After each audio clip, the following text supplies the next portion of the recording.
Shalom. Puji nama Tuhan, pada hari ini kita akan memulaikan ibadah kita. Tapi sebelumnya saya ucapkan selamat Paskah bagi kita semua. Sebab kematian Allah bersama-sama yang telah menyelamatkan kehidupan kita. Sama-sama kita mau menaikkan satu pujian yang berkata kita memberi kemuliaan bagi Allah.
Haleluya. Kita bersyukur kepada Tuhan sebab Dia Allah yang sungguh baik dalam kehidupan kita. Sama-sama kita mau angkat pujian yang berkata, "Kerahkanlah kekuatan-Mu ya Allah."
kami mengucap syukur atas pengorbanan-Mu. Kami mengucap syukur buat karya-Mu di kayu salib. Karena karya Tuhan di kayu salib maka kami diselamatkan, dosa-dosa kami diampuni, dan kami masuk sebagai anak-anak-Mu ya Tuhan.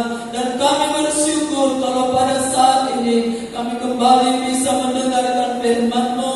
Roh Kudus-Mu mengurapi kami semua, mengurapi kami hamba-Mu, sampaikan isi hati-Mu melalui hamba-Mu pada saat ini. Juga kepada umat-umat-Mu Tuhan, walaupun mereka ada di rumah Bapa, walaupun kami terpisah oleh jarak, tetapi kami tahu di mana kami berkumpul untuk mendengarkan firman-Mu. Maka Roh Kudus-Mu ada di tengah-tengah kami, mengurapi, memberi pengertian dan pemahaman akan kebenaran firman-Mu. Terima kasih Tuhan Yesus, terima kasih Roh Kudus. Berbicara pada malam hari ini di dalam nama Tuhan Yesus Kristus. Haleluya, amin. Puji Tuhan. Selamat Paskah semuanya Bapak Ibu. Pada hari ini kita bisa berterima kasih kepada Tuhan. Mari kita selalu mengucap syukur kepada Tuhan Yesus bahwa segala keberadaan kita adalah kemurahan Tuhan. Dan kalau hari ini kita bisa merayakan Paskah, ya, walaupun kita ada di rumah, tetapi kita tetap bersyukur kepada Tuhan Yesus karena kebangkitan Tuhan. Karena Yesus kita yang hidup itulah, dan di dalam Dialah ada keselamatan satu-satunya. Amin. Puji Tuhan. Kita akan lihat Alkitab kita. Mari sama-sama kita buka firman Tuhan Matius pasal 28 ayat pertama sampai ayat yang ke-10. Tapi saya akan bacakan ayat pertama sampai yang ke-6 saja. Puji Tuhan. Kebangkitan Yesus. Setelah hari Sabat lewat, menjelang menyingsingnya fajar pada hari pertama minggu itu, pergilah Maria Magdalena dan Maria yang lain menengok kubur itu. Maka terjadilah gempa bumi yang hebat, sebab seorang malaikat Tuhan turun dari langit dan datang ke batu itu dan menggulingkannya lalu duduk di atasnya. Wajahnya bagaikan kilat dan pakaiannya putih bagaikan salju. Dan penjaga-penjaga itu gentar ketakutan menjadi seperti orang-orang mati. Akan tetapi malaikat itu berkata kepada perempuan-perempuan itu, "Janganlah kamu takut, sebab aku tahu kamu mencari Yesus yang disalibkan itu. Ia tidak ada di sini, sebab ia telah bangkit, sama seperti yang telah dikatakannya. Mari, lihatlah tempat ia berbaring." Amin. Bapak Ibu yang saya kasih dalam nama Tuhan Yesus Kristus, kalau kita bisa mundur sedikit saja Bapak Ibu tentang akan kematian Tuhan Yesus, di mana Yesus sudah disalibkan di bukit Golgota dan Dia mati, dan oleh kemurahan Tuhan, oleh kehendak Tuhan juga, ya. Maka Yesus setelah Dia mati di kayu salib, maka seorang Yusuf dari Arimatea, maka dia meminta mayat daripada Tuhan Yesus kepada Pilatus, dan Pilatus mengizinkannya. Dan kemudian Yesus dikubur Bapak Ibu, ya. Dan pengorbanan Yesus di kayu saliblah, darah Yesus yang tercurah itulah, saudara, yang menyelamatkan kita semuanya yang percaya kepada Tuhan Yesus. Puji Tuhan. Dan ayat yang kita baca tadi berkata adalah setelah hari Sabat lewat, menjelang menyingsingnya fajar pada hari pertama minggu itu. Maka ayat ini mengatakan menjelang menyingsingnya fajar. Berarti saudara, menjelang menyingsing berarti belum menyingsing. Fajar itu matahari itu belum terbit, dan kemungkinan kalau kita di sini matahari belum terbit, masih masih agak-agak gelap, ya. Tetapi itulah waktu mereka pergi, itu Maria Magdalena dan Maria yang lain. Ada yang berkata bahwa 3 orang, ada yang 4 orang, itu tidak menjadi masalah. Ibu-ibu ini pergi ke kubur Yesus, ingin mereka membawa rempah-rempah, ingin bertemu dengan Yesus yang mereka kasihi. Tetapi di tengah-tengah jalan mereka berkata, siapa nanti yang akan menggulingkan batu itu? Karena batu itu sangat besar. Batu itu, saudaraku, begitu beratnya. Dan kubur Yesus itu bukan digali, tetapi itu ada di bukit batu yang lengang. Setelah itu maka firman Tuhan yang kita baca tadi, ada seorang malaikat yang turun dan terjadilah gempa bumi yang sangat kuat, dan malaikat itu duduk di atas sepatu itu. Wajahnya bagaikan kilat dan pakaiannya putih. Penjaga-penjaga pada waktu itu gentar, dan ketika ibu-ibu itu, Maria Magdalena dan teman-temannya itu sampai di sana, mereka ketakutan. Tetapi malaikat itu berkata, jangan kamu takut, sebab dia yang engkau cari sudah bangkit seperti yang ia katakan. Yesus sudah bangkit, Yesus sudah tidak ada lagi di situ. Dan yang pertama yang diberitakan adalah kepada ibu-ibu ini, Bapak Ibu. Kebangkitan Yesus itu, tentu saudara, kebangkitan Yesus ini memang menggemparkan, bahkan sampai sekarang pun menggemparkan dunia. Nah, tetapi bagi kita, apa arti dari kebangkitan Yesus itu? Kita akan lihat sebentar. Kebangkitan Yesus bagi kita adalah, kita bisa melihat di sini bahwa kebangkitan Yesus itu adalah menyatakan bahwa kuasa Tuhan itu tidak dapat dihalangi oleh apapun juga. Kuasa Tuhan itu tidak dapat dihalangi oleh rencana-rencana, cara-cara manusia. Bahwa firman Allah yang sudah disampaikan oleh Yesus itu tidak bisa dihalangi oleh apapun juga. Mari kita lihat di dalam Matius 27 ayat yang ke-63 terlebih dahulu. Dan mereka berkata, Tuhan, kami ingat bahwa si penyesat itu sewaktu hidupnya berkata, sesudah 3 hari aku akan bangkit.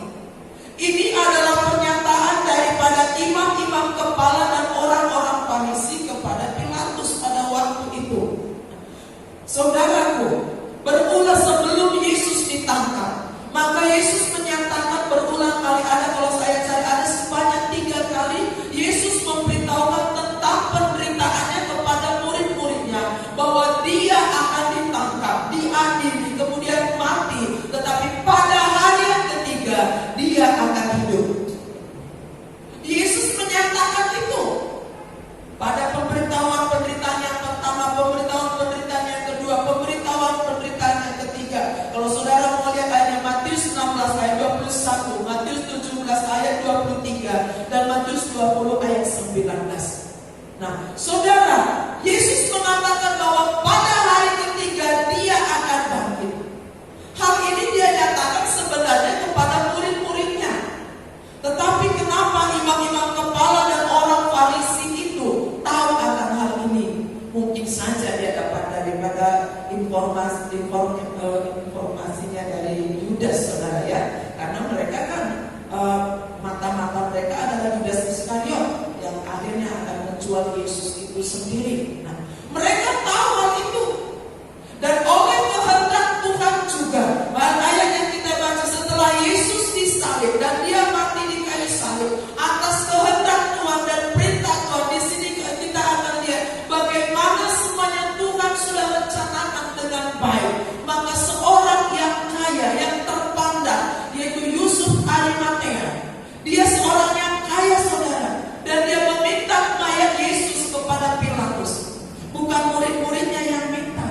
Kalau saja Petrus, Yohanes, mereka bukanlah orang-orang yang punya, dan mereka pun tidak ada dalam ketakutan, dan mereka tidak punya pengaruh. Tetapi atas kehendak Tuhan dan perintah Tuhan, Yusuf yang adalah orang kaya, Yusuf Arimatea ini datang kepada Pilatus. Pilatus mengizinkan. Mari kita lihat bagaimana Tuhan bekerja di sini ya. Tuhan mengizinkan. Dan imam-imam kepala datang lagi kepada Pilatus. Mereka katakan, Tuhan, kami ingat bahwa si penyesat itu, mereka menyebut Yesus penyesat, berkata, sesudah 3 hari aku akan bangkit. Mereka ingat kata-kata itu. Ketakutan mereka begitu luar biasa. Sama orang mati pun mereka takut. Mereka berkata, karena dia berkata dia akan bangkit pada hari yang ketiga, maka biarlah prajurit-prajurit untuk menjaga dia, supaya murid-muridnya jangan mencuri dia. Dan mereka mengatakan dia bangkit. Saudara, kita bisa melihat fakta di sini. Kuburan Yesus itu ada di dalam bukit batu, bukan digali di dalam tanah. Kalau digali dalam tanah, kemungkinan bisa digali sama muridnya. Dan mereka berkata, ayat 66, maka pergilah mereka dan dengan bantuan penjaga-penjaga itu mereka memeterainya dan menjaganya. Kubur itu ada di bukit batu yang tidak mungkin dalam 3 hari dibuat terowongan untuk mencuri mayat Yesus itu, saudara, dan dijaga oleh prajurit-prajurit, dan dikatakan kubur itu, batu penutup kubur itu dimeterai.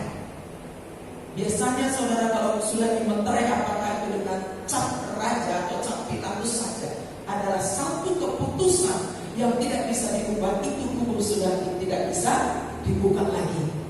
Tetapi Tuhan izinkan ini semua menyatakan bahwa secara akal manusia kubur itu tidak mungkin lagi dibuka. Secara cara manusia bahwa Yesus tidak mungkin dicuri oleh murid-muridnya. Dari mana mereka? Ada yang menafsirkan meterai ini adalah batu itu dibuat sebuah penyekat, dan jadi seperti dilem, entah itu dengan semen atau dengan apa, tetapi membuat batu penutup itu tidak mungkin untuk dibuka. Tetapi kita lihat apa yang terjadi. Malaikat Tuhan turun. Ayat yang kedua tadi, maka terjadilah gempa bumi yang hebat, sebab seorang malaikat Tuhan turun dari langit dan datang ke batu itu menggulingkannya. Amin, saudaraku, bahwa segala cara yang dikerjakan oleh manusia untuk menghalangi kebangkitan Yesus, tetapi kalau Tuhan sudah berkehendak, tidak ada satupun yang dapat menghalanginya. Amin. Bahwa Yesus kita hidup, bisa saja mereka menghalanginya, dan Tuhan memang izinkan bahwa secara akal manusia itu kubur tidak bisa dibuka, dijaga lagi, dan di penjaga itu pun Tuhan izinkan. Mengapa? Supaya mata mereka menyaksikan bahwa Yesus itu benar-benar hidup. Dan memang penjaga-penjaga itu bilang kepada imam-imam kepala, benar dia hidup. Tetapi imam kepala menyuap. Ternyata suap menyuap itu dari zaman dulu sudah ada, saudara. Yesus benar-benar hidup. Di sini kita bisa lihat apapun cara manusia, apapun yang dilakukan oleh manusia, kalau Tuhan sudah berkehendak, tidak ada satupun yang dapat menghalanginya. Kebangkitan Yesus bagi kita itu adalah, saudara, menyatakan bahwa kuasa Tuhan itu tidak bisa dihalangi oleh apapun juga, termasuk juga kepada Bapak, Ibu, dan saya. Apapun usaha manusia untuk menjatuhkan engkau, kalau Tuhan sudah berfirman bahwa Tuhan akan mengangkat engkau, bahwa Tuhan akan memberkati engkau, bahwa Tuhan berfirman akan menjaga, melindungi engkau, maka itu Tuhan kerjakan kepada saya dan saudara. Haleluya. Tuhan luar biasa. Kuasa kebangkitan itu bagi saya dan Bapak Ibu. Yang kedua, kita akan lihat bahwa kebangkitan Yesus itu memberi pengharapan yang baru, memberi semangat yang baru, sukacita yang baru. Saya akan bacakan Matius 28 ayat 8. Mereka segera pergi dari kubur itu dengan takut dan dengan sukacita yang besar, dan berlari cepat-cepat untuk memberitahukannya kepada murid-murid Yesus. Ini ibu-ibu tadi, ya. Ketika setelah mereka bertemu dengan malaikat itu, dan malaikat itu berkata, ia tidak ada di sini, sebab ia telah hidup. Yesus sudah bangkit, Yesus hidup. Maka apa yang mereka kerjakan? Ibu-ibu ini tadi firman Tuhan tadi, dengan takut, masih ada rasa takut, saudara, antara takut dan senang. Dikatakan sukacita yang besar. Ketika Yesus ditangkap, Yesus disalib, semua murid-murid pergi. Murid-murid ada dalam ketakutan yang besar. Murid-murid mengunci diri dalam sebuah rumah. Mereka takut kepada imam-imam kepala. Mereka sudah mereka dalam kesedihan yang besar. Murid-murid itu pada waktu itu, saudara, hampir-hampir tidak berani untuk keluar rumah. Tetapi kabar yang dibawa oleh wanita-wanita tadi, Yesus sudah bangkit. Mereka datang dengan sukacita, tetapi walaupun mereka takut, dengan sukacita besar mereka lari. Dan ayat yang ke-10 dikatakan mereka pergi kepada murid-murid Yesus bertemu. Kalau kita bisa baca banyak ayat, saudara, yang pertama mereka bertemu dengan Yohanes Petrus. Dan Alkitab menceritakan ketika ibu ini sudah menyatakan Yesus sudah bangkit, Yesus hidup, maka apa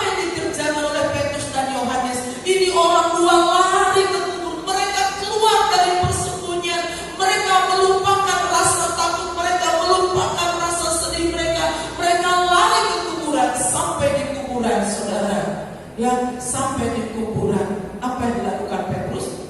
Petrus masuk ke dalam itu kubur. Dan dia melihat ada kain peluh masih ada, menunjukkan bahwa Yesus bukan dicuri, tetapi kain itu tergeletak di situ. Yesus hidup. Saudara, siapa Petrus? Petrus yang sudah menyangkal Yesus dengan 3 kali, sebanyak 3 kali. Mungkin ada rasa penyesalan dalam hati Petrus. Ada rasa putus asa. Mereka berpikir bahwa tidak akan mungkin lagi bertemu dengan guru yang mereka cintai. Ketakutan melanda kehidupan mereka, tetapi begitu mereka mendengar bahwa Yesus hidup, timbul sebuah semangat yang baru. Kuasa kebangkitan itu membangkitkan pengharapan bagi orang-orang yang percaya kepada Tuhan Yesus. Amin. Maka rasa bersalah itu diganti dengan semangat yang baru. Rasa ketakutan itu diganti dengan sukacita yang besar. Haleluya. Pada hari-hari ini ketakutan itu ada, khususnya pada saat-saat ini, di mana bangsa kita, bukan cuma bangsa kita, dunia sedang hilang dengan wabah penyakit itu corona. Siapa yang tidak takut kalau dengan saudara? Tetapi mari kita ingat akan kuasa Tuhan. Kita hidup dalam kuasa kebangkitan itu. Kita tidak perlu takut karena kita memiliki Tuhan. Kita memiliki Yesus yang hidup. Perekonomian juga terimbas, Bapak Ibu. Ya. Apakah orang-orang percaya tidak terimbas? Kena imbasnya, sudah pasti. Ya.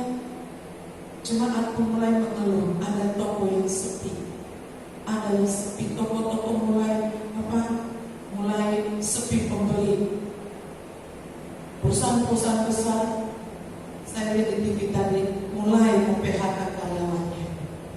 Tetapi ingatlah akan firman Tuhan, bahwa pengharapan kita di dalam Yesus bukanlah pengharapan yang mengecewakan, tetapi pengharapan kita di dalam Yesus adalah pengharapan yang pasti. Mengapa? Karena Yesus yang kita sembah adalah Yesus yang hidup. Amin. Karena hanya orang hiduplah yang mampu untuk melakukan sesuatu. Allah yang hidup itu berjanji kepada kita bahwa Dia tidak akan pernah meninggalkan kita. Dan di dalam 1 Korintus pasal 15 dikatakan, pengharapan kita di dalam Yesus itu bukan hanya di dalam dunia. Dengan kebangkitannya ini, saudara, kita punya pengharapan yang kekal, yaitu masuk di dalam kehidupan kekal dalam surganya yang mulia. Kita akan masuk di dalam kebangkitan bersama-sama dengan Tuhan Yesus. Jadi bukan hanya dalam dunia ini saja, tetapi kita akan masuk dalam surga Tuhan yang mulia. Amin. Tuhan Yesus memberkati. Kuasa kebangkitan itu luar biasa.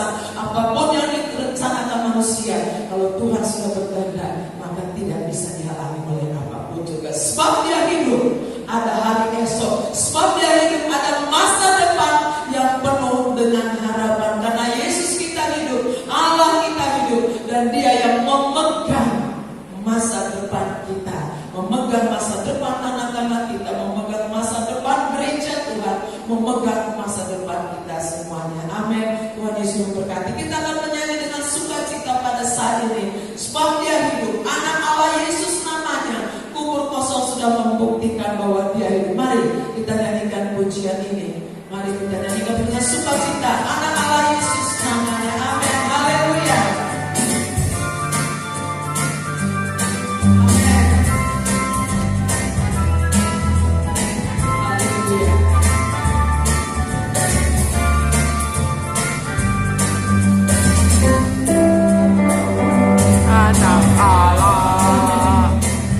Yesus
Terpujilah namamu Tuhan Yesus Kristus.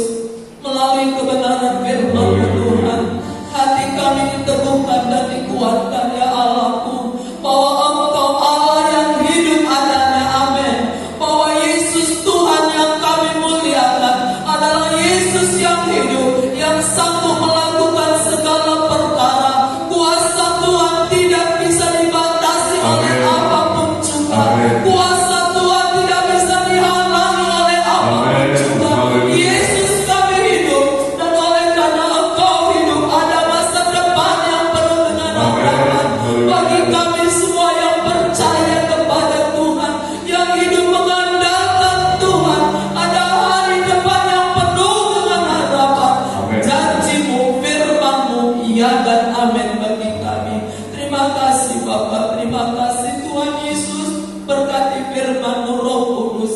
Firman ini sederhana, tetapi Roh Kudus yang akan mementeraikan dalam hati kami, sehingga menjadi rema dalam setiap hati umat-umat-Mu. Siapa saja yang mendengar dan melihatnya, Tuhan Yesus memberkati semua. Terima kasih Bapa, terima kasih Tuhan Yesus. Engkau menyertai kami senantiasa, memberkati kami semua. Terima kasih Tuhan, di dalam nama Tuhan Yesus Kristus. Terima kasih Tuhan Yesus. Terima kasih Tuhan. Kami akan akhiri ibadah kebangkitan pada hari ini ya Tuhan. Dan kami semua akan membawa pulang berkat yang daripada Allah Bapa, Putra dan Roh Kudus, yaitu berkat di dalam nama Tuhan Yesus Kristus. Engkau yang memberkati kami, melindungi kami, menyertai kami. Engkau yang menyinari kami dengan wajah-Mu Tuhan, memberikan kasih karunia-Mu. Engkau yang menghadapkan wajah-Mu kepada kami, sedang memberikan damai sejahtera bagi kami semua. Berkat ini boleh kami terima di dalam nama Tuhan Yesus Kristus, yang menjadi Allah